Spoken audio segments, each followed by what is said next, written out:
Hello everyone, and welcome to a very brief video tutorial over the photoelectric effect.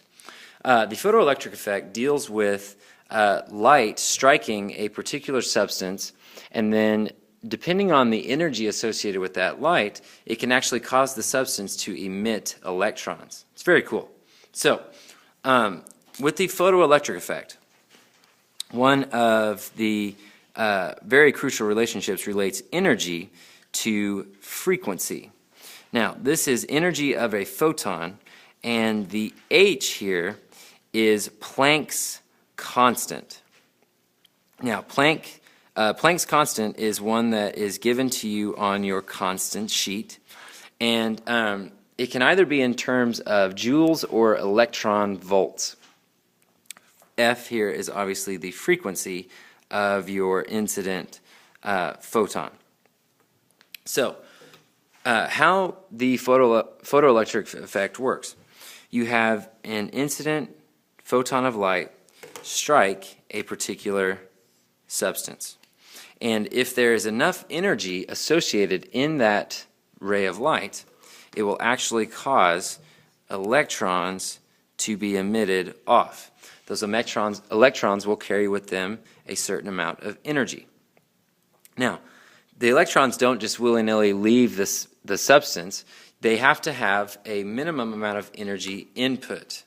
So, that takes us to this equation.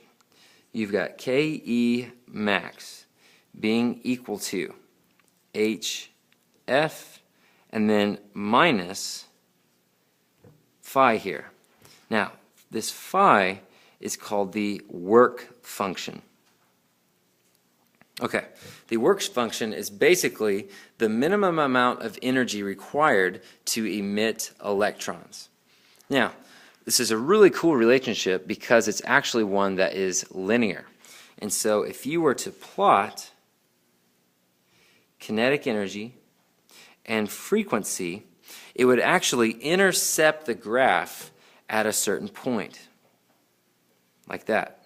Now, you can't really extend this back because you can't have negative kinetic energy.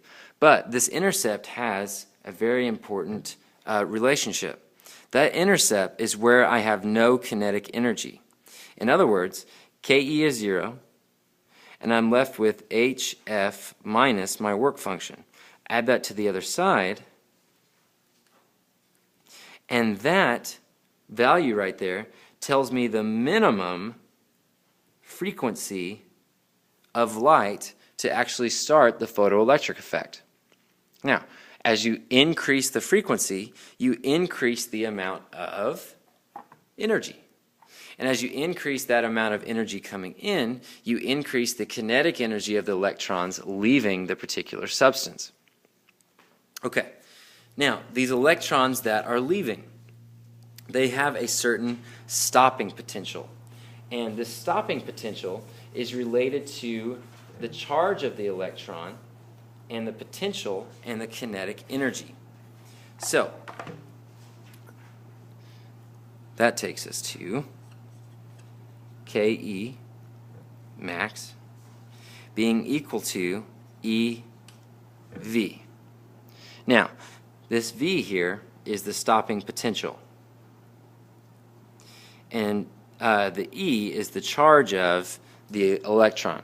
Ke max is obviously the max kinetic energy. Now, the only other equation that we have with the nuclear physics section deals with what's called the de Broglie wavelength.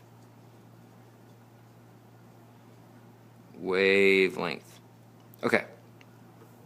And this relates wavelength, Planck's constant, and momentum. So if you can measure the de Broglie wavelength, you can relate that to the momentum of those electrons. And if you know the momentum of the electrons, well, we know the mass of an electron, we could solve for the velocity. If we knew the velocity, we could get the kinetic energy. Once we know the kinetic energy, we could get the stopping potential. So the de Broglie wavelength here is a very useful tool when attacking these types of free responses, as long as it's something that you have been given.